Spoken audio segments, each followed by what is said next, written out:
जय हिंद। जो आप लोग क्लास 12th में हैं तो ये वीडियो आप सभी के लिए बहुत ज़्यादा इंपॉर्टेंट है। देखिए आज के वीडियो में यहाँ पर आप लोगों को बताने वाले हैं कि यहाँ पर जो हिंदी में क्या क्या पढ़े हैं, और जो आप लोगों को मैं जितना बताऊंगा इतना तैयार कर लेते हैं। तो यहाँ पर हिंदी में आपके 100 मार्क बिल्कुल पक्के हो जाएंगे। बहुत ही कम बताऊँगा, तो सारी चीज़ें बताऊँगा, ध्यान से वीडियो को देखना। तो चलिए शुरू करते हैं। एक एक चीज़ बताऊँगा, उसी को सीरियल वाइज आपको तैयार कर लेना है बोर्ड एग्जाम से पहले। पहला देखिए हमें क्या तैयार करना पड़ेगा, हिंदी गद्य का विकास। इसमें देखिए आपको एमसीक्यू वाले पूछे जाते हैं जो आपको कॉपी में लिखना होता है, जिसमें शुक्ल युग हिंदी गद्य की प्रमुख विधाएं जैसे हो गया, फिर निबंध हो गए, उपन्यास हो गया, कहानी हो गई, आलोचना। इतनी चीज़ें आपको हिंदी गद्य का विकास में मिल जाएंगी। ये सारी चीज़ें आपको तैयार कर लेना, और ये 5 नंबर का पूछा जाता है। कितने नंबर का? 5 नंबर का। उसके बाद में देखिए आगे हमारा दूसरा है यहाँ पर काव्य साहित्य का विकास। ये भी 5 नंबर का पूछा जाता है। इसमें देखिए आधुनिक काल, भारतेंदु युग, द्विवेदी युग और छायावादी युग, इन सभी के क्या करना है आपको, इन्हें रचनाएं याद कर लेना, कवि याद कर लेना कि कौन कौन से कवि हैं, कौन कौन से लेखक हैं, ये सारी चीज़ें याद कर लेना। 5 नंबर का ये पूछा जाएगा, और ये भी एमसीक्यू में आएगा, लेकिन आपको कॉपी में लिखना होगा, ठीक है। तो इसमें भी आपको रचनाएं सहित विधाएं जितनी भी होती हैं, निबंध जितने भी होते हैं, उपन्यास और इनके जो कवि लेखक होते हैं, ये सारी चीज़ें आपको तैयार कर लेना। जो जो इम्पोर्टेंट हो कमेंट करोगे, मैं आप लोगों को वीडियो प्रोवाइड कर दूंगा, ठीक है। उसके बाद में बात करते हैं यहाँ पर जीवन परिचय। अब देखिए जीवन परिचय बहुत ज़्यादा महत्वपूर्ण, वैसे जीवन परिचय तो बहुत ज़्यादा है, लेकिन आपको मैं जो जो बताऊंगा वही तैयार कर लेना। 100% वही आएंगे आपके बोर्ड एग्जाम में। मैंने भी पेपर दिया था, मात्र इतने ही जीवन परिचय तैयार करके गया था, पूरे के पूरे नंबर मिले थे। पहले देखिए लेखक के आपको जीवन परिचय तैयार करना, वासुदेव शरण अग्रवाल का, हजारी प्रसाद द्विवेदी जी का, और डॉक्टर यहाँ पर एपीजे अब्दुल कलाम जी का। ये 3 लेखक के जीवन परिचय तैयार कर लेना। 5 नंबर का पूछा जाता है। जीवन परिचय नहीं, इसमें देखिए साहित्यिक परिचय पूछा जाता है। जीवन परिचय और या साहित्यिक परिचय दोनों लिखने होते हैं, आपको साहित्यिक परिचय तैयार कर लेना, ठीक है। कवि के भी सेम उसी प्रकार से साहित्यिक परिचय तैयार करना है। कवि में कौन कौन से, जयशंकर प्रसाद का साहित्यिक परिचय, मैथिली शरण गुप्त जी का, और महादेवी वर्मा जी का, ठीक है। और हो सके एक और आप लोग तैयार कर लेना, किसका यहाँ पर, अयोध्या सिंह उपाध्याय हरियोध जी का, ठीक है। तो ये 4 तैयार कर लेना, हो सके बाकी 6 ही तैयार कर लोगे, तभी खूब यहाँ पर पूरे के पूरे नंबर मिलेंगे। तो 10 नंबर ये पक्के हो जाएंगे। और वैसे तो बहुत सारे हैं, लेकिन यही सबसे ज़्यादा आपके बोर्ड एग्जाम में पूछे जाते हैं, चाहे जो भी यहाँ पर ईयर के क्वेश्चन पेपर देख सकते हो, ठीक है। उसके बाद में आप बात करते हैं यहाँ पर चौथा क्या है हमारा, गद्य पाठ। अब गद्य पाठ कौन कौन से आपको तैयार करना है, ये 10 नंबर के पूछे जाते हैं। 2-2 नंबर के क्वेश्चन आते हैं गद्यांश वाले में, जिसमें आपको संदर्भ लिखने को आएगा, या फिर पाठ का नाम आएगा, लेखक का नाम लिखने को आएगा, और व्याख्या करने को आएगा। इस प्रकार से क्वेश्चन पूछे जाते हैं। तो गद्य के कौन कौन से लेसन तैयार करना, वैसे तो बहुत हैं, लेकिन मैं आप लोगों को जो बताऊंगा 3-4 वही तैयार कर लेना। 100% वही आएंगे। उन्हीं में से पैराग्राफ आपको मिल जाएंगे। पहला है राष्ट्र का स्वरूप, अशोक के फूल, और भारत, और यहाँ पर आधुनिक, यहाँ पर भाषा और आधुनिकता। क्या है, भाषा और आधुनिकता। राष्ट्र का स्वरूप, अशोक के फूल, भाषा और आधुनिकता। बस ये 3 लेसन आपको तैयार कर लेना है। इसके पाठ का नाम और लेखक का नाम, और उसके बाद में उससे संबंधित जितने भी प्रश्न होते हैं वो आपको तैयार कर लेना है। बहुत ही कम बता रहा हूँ, इससे ज़्यादा तैयार करोगे आपका टाइम ही बर्बाद होगा। इन्हीं में से 100% पूछे ही पूछे जाते हैं।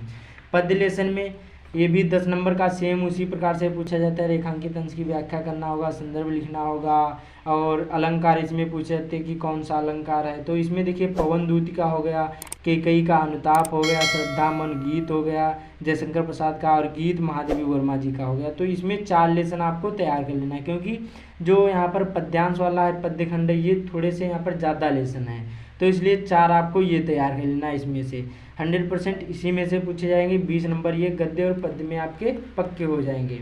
उसके बाद में आता है कहानी का जो सारांश लिखने को आता है, और ये देखिए जो आपका कहानी का सारांश आएगा, ये 5 नंबर का पूछा जाता है। वैसे तो देखिए अथवा अथवा करके चारों दे दिए जाते हैं, लेकिन आपको 2 तैयार कर लेना। सारांश बहुत सिंपल सा होता है, मैंने इस पर वीडियो बना दिया। पंचलाइट और लाठी 2 सबसे ज़्यादा पूछी जाती है, हर साल ये आती ही आती हैं, चाहे जो भी ईयर क्वेश्चन पेपर देख लो उठा के, सभी में ये पूछी जाएंगी। तो पंचलाइट और यहाँ पर लाठी दोनों के क्या करना है, कहानी का सारांश याद कर लेना। 5 नंबर का ये हो जाएगा, आपके 5 नंबर ये पक्के हो जाएंगे। फ्री के 5 नंबर होते हैं, केवल समझना होता है, ठीक है।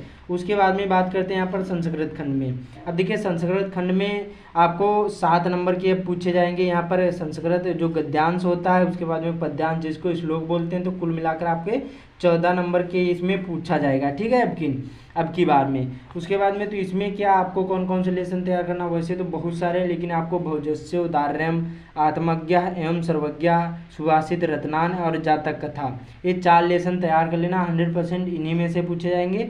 और साथ ही आपको श्लोक भी तैयार कर लेना है, उसका अनुवाद सहित तैयार कर लेना है, क्योंकि गद्यांश का भी 7 नंबर का पूछा जाएगा और श्लोक भी 7 नंबर का पूछा जाएगा। इसमें भी पाठ का नाम, संदर्भ लिखना सीख लो और अनुवाद लिखना यहाँ पर पढ़ना सीख लो, ठीक है। अनुवाद पूछा जाएगा, संदर्भ लिखना पूछा जाएगा और इसमें श्लोक में भी सेम यही पैटर्न होगा। तो 4 ही लेसन यहाँ पर भौजस्य, उदार्यम, आत्मज्ञा एवं सर्वज्ञा, सुभाषित, रत्नान और जातक कथा, ये 4 ही लेसन आप लोग तैयार कर लो।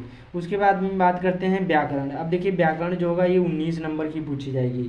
इसमें देखिए क्या क्या आपको तैयार करना पड़ेगा, जो जो इम्पोर्टेंट हो वही तैयार करना, बाकी वैसे तो बहुत सारी चीज़ें होती हैं। चाहे जो भी क्वेश्चन पेपर होगा, जो क्वेश्चन बैंक होगी सॉरी, उसी में सभी में दिया होगा कि कौन कौन से इंपॉर्टेंट है, कितनी बार पूछेंगे, वही आपको जो ज़्यादा इंपॉर्टेंट लगे वही आप लोग तैयार कर लेना। देखिए लोकोक्तियाँ एवं मुहावरे तैयार कर लेना। अपठित गद्यांश 5 नंबर का आप न्यू ऐड कर दिया गया है, 5 नंबर का अपठित गद्यांश आएगा।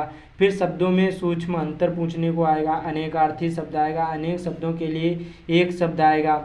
उसके बाद में वाक्यों में यहाँ पर त्रुटि मार्जन, जैसे कोई यहाँ पर वाक्य है उसको सही करना, जैसे सपोज दैट यहाँ पर शब्द लिखा है यहाँ पर जैसे, और या फिर कुछ और समझ लो, जैसे यहाँ पर आत्मज्ञ, क्या आत्मज्ञ। अब आत्मज्ञ को सही, जैसे ये तो सही लिखा लेकिन इसमें दे दिया जाएगा इस प्रकार से यहाँ पर आत्मज्ञ, और इसको सही आपको लिखना होगा। तो आत्मज्ञ इस प्रकार से लिखा जाता है, तो ये जो गलत होगा इसको सही लिखना होगा, इसी को त्रुटिमार्जन कहते हैं, ठीक है। उसके बाद में काव्य सौंदर्य के तत्व में ये 2-2 नंबर के पूछे जाएंगे। रस 2 नंबर के, 2 नंबर के यहाँ पर छंद, 2 नंबर के अलंकार। रस में आपको श्रृंगार रस, करुण रस और हास्य रस और वीर रस, ये 4 तैयार कर लेना। बहुत सिंपल से मैंने इस पर वीडियो ऑलरेडी बना दिया है, इनको कैसे तैयार किया जाता है वो वीडियो जरूर देख लेना। छंद में चौपाई, दोहा और सोठा, ये तैयार कर लेना। ज़्यादा नहीं तैयार करना, ज़्यादा तैयार करोगे आपका टाइम ही बर्बाद होगा। इसी में से अथवा अथवा के पूछे जाते तो एक ना एक आ ही जाएगा इसमें से। उसके बाद में अलंकार में अनुप्रास अलंकार, यमक अलंकार, उपमा और रूपक हो सके तो यहाँ पर उत्प्रेक्षा अलंकार भी आप लोग तैयार कर लेना। मैंने देखिए उपमा, रूपक और उत्प्रेक्षा अलंकार पर भी वीडियो बना दिया है अभी जल्दी ही, तो आप लोग वो वीडियो चैनल पर विजिट करके देख सकते हैं, ठीक है। तो इतनी सारी चीज़ें आप लोग इसमें तैयार कर लेना है। उम्मीद करता हूँ आप लोगों को समझ में आ गया होगा। इसका स्क्रीनशॉट ले लीजिए, अच्छी तरीके से आप लोग इसको तैयार कर लेना, ठीक है। बहुत ज़्यादा इम्पॉर्टेंट है, इससे ज़्यादा कुछ भी नहीं तैयार करना पड़ेगा और इसमें कम से कम टाइम में ज़्यादा से ज़्यादा मार्क आप लोग ला पाओगे। अगला हमारा आएगा पत्र लेखन। अब देखिए जो हमारा पत्र लेखन है ये 6 अंक का हो गया है, ठीक है, ये 6 नंबर का आएगा। अब देखिए नियुक्ति आवेदन पत्र, इसमें किस प्रकार से, जैसे नियुक्ति आवेदन पत्र होता है इस प्रकार से भी पूछे जा सकते हैं। अपने नगर या गांव की सफाई हेतु पत्र पूछे जा सकते हैं, अपने नगर या सफाई की यहाँ पर हेतु पूछे जा सकते हैं, या फिर बड़े यहाँ पर मित्र, बड़े भाई, माता पिता को पत्र भी आ सकता है, या बिजली की अत्यधिक कटौती हेतु, या यहाँ पर शहर की सफाई हेतु, इस प्रकार से क्वेश्चन पूछे जा सकते हैं पत्र लेखन में। मैंने इस पर भी वीडियो बना दिया है कि पत्र लेखन कैसे लिखा जाता है, चैनल पर विजिट करके देख सकते हैं। उसके बाद में पूछा जाएगा निबंध। अब ये 9 नंबर का पूछा जाता है। इसमें देखिए कौन कौन से इंपॉर्टेंट निबंध हैं। पर्यावरण प्रदूषण पर तैयार कर लो, मैंने वीडियो बना दिया। जनसंख्या वृद्धि पर मैंने वीडियो बना दिया। नारी सशक्तिकरण तैयार कर लो। विज्ञान वरदान या अभिशाप पर तैयार कर लो। यातायात के नियम पर भी आप लोग तैयार कर लो। हो सके तो भारत में भ्रष्टाचार की समस्या पर भी तैयार कर लेना। इतने ही तैयार कर लोगे तभी 9 नंबर आपके पक्के हो जाएंगे। उसके बाद में आता है खंडकाव्य, और ये देखिए इसको पहले भी तैयार कर सकते हो, बाद में भी तैयार कर सकते हो, और ये आपके 5 नंबर का पूछा जाता है, और ये अपने अपने ज़िले पर आधारित होते हैं। तो आप लोग अपने क्लास टीचर से पूछ लो कि हमारे ज़िले में कौन सा खंड काव्य आता है, उसी प्रकार से उसको तैयार कर लेना। तो जितनी चीज़ें मैंने बताई इतनी ही तैयार कर लोगे, यहाँ पर 100 के 100 नंबर पूरे के पूरे पा जाओगे, एक भी नंबर नहीं कटेगा। और लेकिन आपको जितना बताया इतना आपको पढ़ना पड़ेगा, 100% सारी चीज़ें तैयार करना पड़ेगा, तभी नंबर मिलेंगे। तो उम्मीद करता हूँ आप लोगों को समझ में आ गया होगा। तो इस वीडियो को ज़्यादा से ज़्यादा शेयर कर देना, चैनल पर पहली बार आए चैनल को सब्सक्राइब भी कर लेना, ठीक है। मिलते हैं तो अगले वीडियो में।